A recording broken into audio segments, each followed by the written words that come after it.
Olá pessoal, tudo bem? Gente, então dando continuidade aqui ao assunto de fundição, né?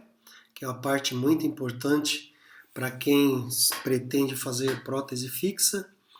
Depois que você recebe o metal, quando são coroas unitárias, não precisa passar pelo processo de soldagem. Mas próteses um pouco maior, prótese de 3 elementos, já é indispensável passar por um procedimento que a gente chama de soldagem. A prótese deverá vir separada, né? A gente chama de segmentada. Quando ela vem junta, nós chamamos de monobloco. Por exemplo, se você manda fazer uma prótese fixa de 8, 10, 6 elementos, sei lá. Se o metal vem tudo unido, a gente fala que essa prótese veio em monobloco. Mas é prudente que ela venha seccionada, separada, porque isso vai facilitar o processo de adaptação nos pilares, consequentemente na boca. É interessante, então, ela vir assim segmentada. Você vai fazer um procedimento de união dessas coroas com resina Duralei na boca, vai devolver para o laboratório soldar, né, nos conectores ali, e aí volta, faz a prova da solda para poder aplicar a parte estética. Isso é o caminho, é o protocolo para todas as próteses fixas, ou ponte fixa, né, com mais de 2 elementos, né? Tudo bem? Então nós vamos entender um pouquinho da soldagem, que é parte laboratorial, mas que depende do seu atendimento, é preciso para que ela aconteça de uma maneira favorável e não venha fraturar depois, tudo bem? Então, soldagem é um procedimento usual na elaboração de estruturas protéticas com a união de duas ou mais partes fundidas separadamente para melhorar a resolução de adaptação isolada e de todo o conjunto, né?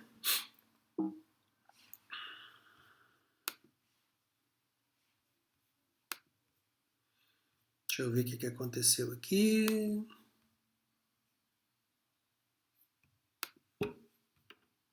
Deixa eu eliminar isso, beleza.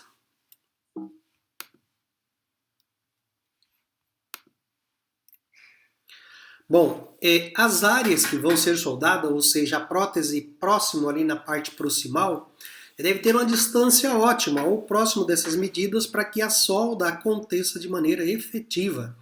Então a literatura é vasta sobre o assunto, mas traz essas medidas aproximadamente, né? Precisa ter uma distância de 2 a 3 milímetros, né? Que corresponde à espessura de um cartão de visita, né? Isso no sentido mesio-distal. E no sentido cérvico-incisal, precisa ter aí um espaço de 0,6 milímetro para que ela tenha um bom escoamento e venha resistir depois às forças de mastigação, às forças mastigatórias. Tipo ou posição da solda, né? Então nós vamos encontrar essas formas de se fazer a soldagem na infraestrutura metálica. Uma solda em área proximal, tá vendo ali, ó? Cortadinha aqui entre esses 2 elementos, certo? Então quando ela está cortada dessa maneira, né? Verticalmente acompanhando o longo eixo do dente, nós vamos chamar de área proximal. Podemos ter essa outra forma aqui que é em degrau, tá vendo? Que tá cortadinha aqui, depois tem um degrauzinho ali, ó. Né? Ela acompanha o sentido do longo eixo do dente, mas tem uma modificação de angulação aqui, tem um degrau. Por isso que ela é chamada em degrau. Ou essa solda aqui que é diagonal, olha aqui onde está cortado. Essa solda na forma diagonal, para que ela aconteça, o elemento a ser soldado tem que obrigatoriamente ser o pontico, tá vendo? No pontico. Não dá para fazer isso no pilar. As outras, vocês viram que fica na proximal, né? Distante do elemento pilar. Tá ok? Essa aqui tem que acontecer, o corte do metal tem que ser feito no pontico. Quando estiver assim, então, muito boa. Eu gosto muito dessa forma de fazer soldagem em forma diagonal, mas a gente precisa ter um pontico, né? Entre 2 pilares ou 2 retentores não tem jeito de fazer ela, é quase que impossível. Tá bem? Vamos caminhando. Depois normalmente o protético manda ela separada, segmentada. Mas mesmo se você mandou fazer uma prótese de 3 elementos e ela veio em monobloco, e ao provar você percebe que está com deficiência de adaptação, você pode, você no consultório, separar um dos elementos, deixa 2 e 1, né? Separa ali entre o pôntico e um pilar e um retentor.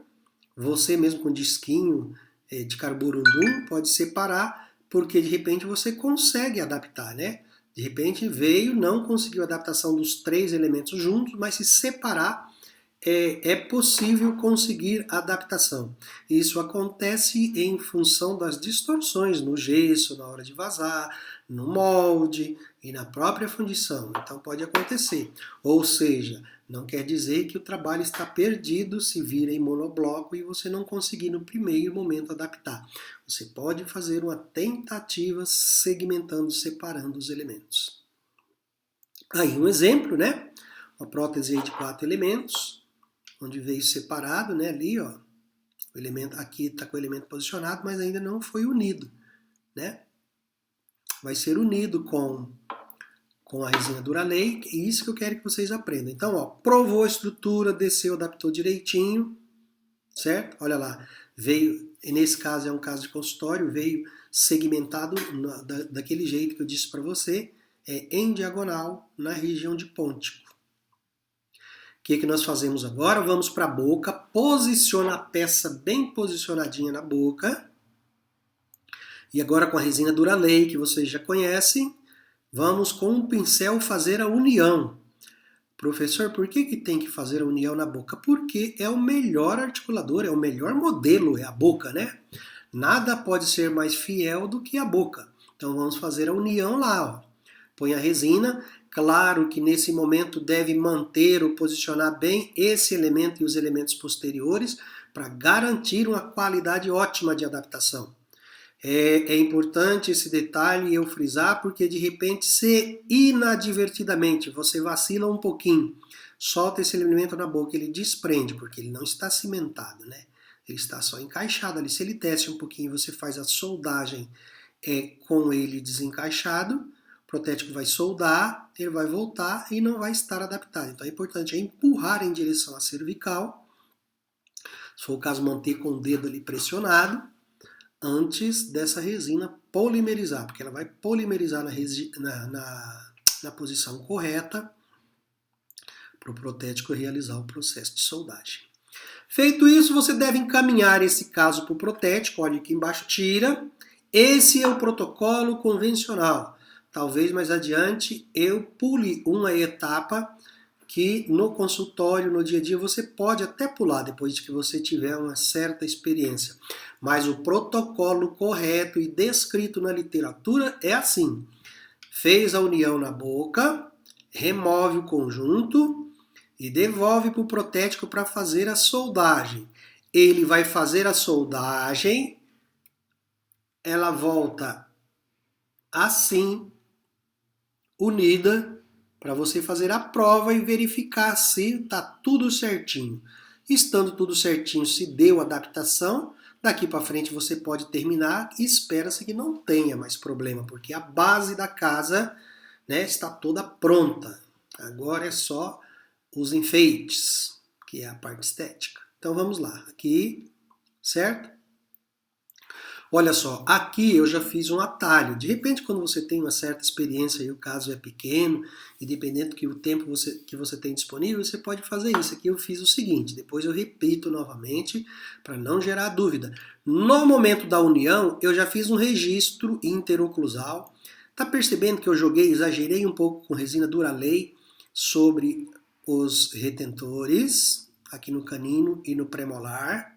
Lá na oclusal, não é isso aqui não, isso aqui está fazendo a união, esse ponto aqui. E só a ponta de cúspide do canino inferior e aqui do dente antagônico estão contactando. É o melhor registro interoclusal que tem. Por quê? Porque depois de moldado, vocês vão ver daqui a pouquinho transferido, eu vou pegar os modelos de gesso e eu tenho essa referência desse ponto aonde a ponta dessa cúspide encostou, com referência tirado lá da boca do paciente. Vai ser muito mais tranquilo para eu montar, ou mais preciso é a palavra correta, para eu montar o caso no articulador por causa dessa orientação, certo? Eu já fiz isso aqui para ganhar uma fase. Isso, então, quando segue esse caminho, vai para o protético, ele solda lá e não te devolve para você provar a solda. Você já aplica, ele já aplica a porcelana e ela já vem com porcelana. Deu para perceber? Eu disse que o protocolo certo seria remover aí, manda para o protético, ele faz a soldagem, devolve para você, você faz a prova, faz a moldagem de transferência que nós vamos mostrar daqui a pouquinho já e devolve para ele aplicar a parte estética. Esse é o caminho correto. Eu aqui dei um pulo. Eu não mandei para ele soldar e me devolver. Ele já vai soldar e vai aplicar a parte estética. Quando ela retornar para mim, já está com a parte estética aplicada. Em algumas situações, você pode fazer isso. Claro que você tem que estar ciente que se a solda não foi bem feita, ou se você não conferiu direitinho, não uniu, vai perder todo o trabalho. Já vai vir com porcelana e você vai perder porque a peça não vai adaptar. Tudo bem? Nesse momento, então, é importante já fazer a seleção de cor da porcelana, certo? Se eu quero que já venha com a porcelana, né? Então eu já tiro aqui. Na maneira anterior, eu tiraria a cor ou a coloração no momento que eu estivesse provando a solda, né? Bom, feito isso aqui, então, nós vamos fazer o que me interessa muito para passar para vocês, que é a moldagem de transferência. Vamos ver o que é isso.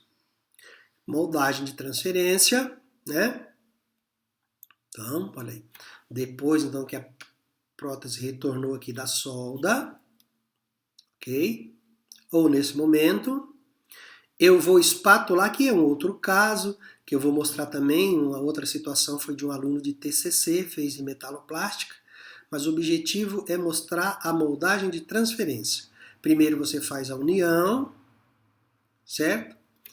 Vai para a boca com alginato, espatula um alginato, a peça está lá na boca. Faz um alginato e olha, a peça, a ponte fixa vem junto. O outro elemento está aqui encoberto. Está vendo a união com Duralay? O ato de fazer esse procedimento nós chamamos moldagem de transferência. Eu quero transferir a minha estrutura metálica, infraestrutura metálica, para um novo modelo. Professor, mas por que precisa fazer a moldagem de transferência? Você já não fez o primeiro modelo onde foi fabricado as coroas, os Copping?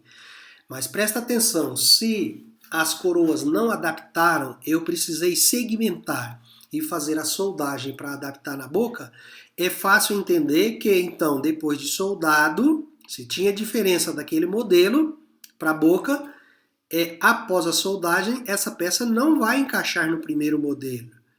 Então, por isso que essa moldagem tem o objetivo principal de conseguir o segundo modelo, agora sim fiel ao posicionamento da peça unida. Por isso que eu preciso dele. Então tá aí, moldado. Depois de moldar, eu vou vazar de uma forma diferente. Eu vou vaselinar o interior dessas coroas, tá vendo? Vaselinar, nesse caso aqui com essa resina própria, que é uma resina que acompanha o kit de Duralay, é uma vaselina siliconizada, mas não precisa. Não tendo essa vaselina, que é melhor, claro, eu posso isolar o interior das coroas com uma vaselina convencional. Aqui estão os grampinhos que eu vou fazer o mecanismo de retenção, que já eu mostro para vocês. Vou espatular o Duralay ou eu prefiro jogar o pó direto ali dentro e vou gotejando. Vamos ver como a gente faz isso. Olha lá. Aqui vaselinando. Aqui já jogando esse vidro, esse dispensador nos auxilia muito, né? Para você direcionar o jatozinho do pó, do polímero, certo? Coloca o polímero, aqui o monômero, o líquido, né? No interior. Por que precisa ser com resina? Porque se você simplesmente jogar o gesso em tudo aí, no interior das coroas o gesso pode quebrar, ele é mais fraco. Com resina acrílica não, certo? Então a ideia é colocar toda a resina aqui no interior das coroas e depois eu vou vazar em gesso tipo 4. Ok? Aí esses grampinhos, olha, antes da polimerização da resina eu dou uma dobrada. Eu nem gosto, eu gosto de uns parafusos de rosca soberba que a gente compra na casa de material de construção. O mecanismo de retenção dele funciona melhor. Mas enfim, o objetivo dos dois são o mesmo. Eu adapto ele aqui no meio da resina, ainda em fase antes de polimerizar, para ele ficar fixado. Isso aqui é só para ter uma alça, onde o gesso vai entrar aqui no meio, vai facilitar a remoção dessa pecinha de resina do interior das coroas sobre o modelo. Então, em cima de cada um a gente põe. E depois é só vazar, né? Bom, acompanha aqui o raciocínio. Terminou isso aqui, espera polimerizar, cobre tudo de gesso, gesso tipo 4, o molde, todo ele. O que eu vou ter? Eu vou ter esse novo modelo. Dá para acompanhar o raciocínio? Olha lá. E no modelo, a peça vem junto. A peça que estava lá no interior. E olha os registros interoclusal, que bonitinho. Tá vendo ali a marcação da indentação ou o sinal da cúspide do dente antagônico? Agora fica fácil, dente antagônico, né? Agora fica fácil. Eu pego o modelo antagônico, encaixo ele usando como referência esses pontos. O meu registro está muito mais garantido, né? Em termos de precisão. Eu ocluo o modelo antagônico aí contra o superior, levo o caso para o articulador, reposiciono no articulador e aí o protético vai aplicar toda a parte estética, toda a parte de cerâmica sobre os coping. Certo? Aqui um caso diferente, mas é só mostrando, né, como é que eu vou fazer esse engrenamento aí pro articulador. Aqui é uma coroa unitária que não tem a mesma complexidade. No caso anterior vai se aplicar a porcelana. Nesse caso o protético vai aplicar a parte de resina, né, na coroa metaloplástica. Aqui na verdade é mostrando que o modelo está ocluído contra o superior para ser posicionado no articulador. Certo? E aí as diferentes estéticas não vem ao caso a gente falar, tudo bem?